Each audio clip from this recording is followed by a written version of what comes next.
Okay, so we're looking at a copy of a paper with the worksheet number 2 questions on it. So for those students that are in my room, they work on paper and then they submit it to the Google form after that. But I know some of you are struggling through parts of this. So each of these questions lines up with one of the questions in the Google form. So on the video that I showed, I did a problem where I started by calculating the acceleration, but in order to get the acceleration, I needed to know the velocities. So one thing that I found students doing was they were trying to just do this paper the exact same way they saw the example in the video, even though it was a little bit different.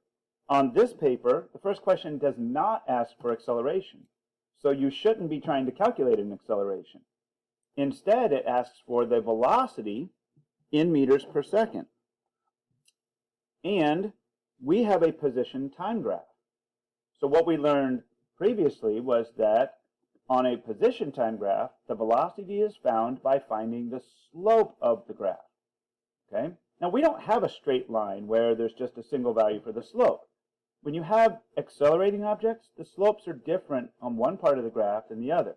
So that's why I said during the first 4 seconds. So let's just kind of highlight that here. And 4 seconds is just that part there. The reason I chose those 4 seconds is because the slope isn't changing at all during that part. Remember, slope describes how it's rising or how it's falling. Okay? So when I said start with v equals slope,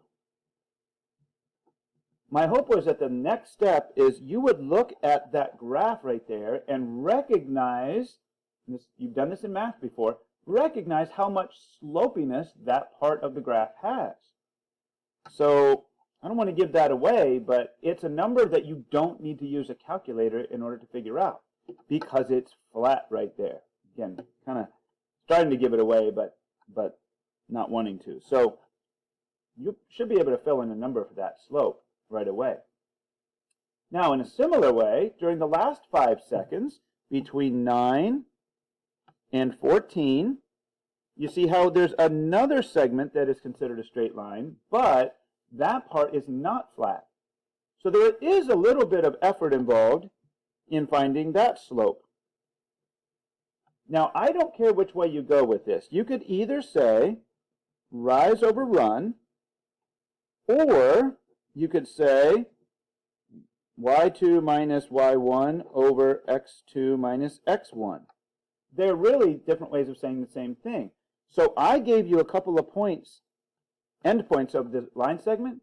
So that would be where you would get the numbers to put in. The y value for the second point, the x value for the second point would both come from down here, and the x and the y values for the first point would come from up here. I tried to pick points that were right on some of the lines. Okay? If you're looking at it on the Google form, the lines show up a little bit better than they do on this picture here. Okay? So finally, down in part 3, the acceleration. Now here is where you're going to calculate using the formula that we used in the first lesson. V final minus V initial. Now, what are we talking about? Well, final is what you found in step 2. And initial is the velocity that you found in part 1. So these numbers will become the 2 numbers that you use down here. And a lot of students have asked, well, how long did this take? Well, I kind of gave it away. The acceleration occurs between 5 and 9 seconds. Okay, so that tells you how long the acceleration took. So you should be able to fill in those 3 values and then do your calculation. All right? So if you do all that and put it in, I will tell you this is a fraction. And you have to watch out for the sign. Positives and negatives matter. And if you put these VFs and VIs in the wrong order, you're going to mess up your positive and negative signs. Okay? So that's why I said in there to put in the correct sign. All right? So that's how you work through that with this graph. And then for the second set, and you'll see this on the Google form, there's just another graph, but it's the same idea. Finding the slope for the nice straight line part here, finding a different slope for the nice straight line part here, and then the actual acceleration happens between the period of 5 and 12 seconds. So this will be a slope in number 4 and another slope in number 5, and then finally those slopes become what you use for the acceleration in part 6. Okay, so trying to give you just enough to get you started. I don't want to do the whole thing for you because that doesn't help you learn much, but give that a go. Let me know how it goes. If you need more help, I can do an individual discussion with you. We've got a little bit of time after school. I just need to hear from you maybe during the class period.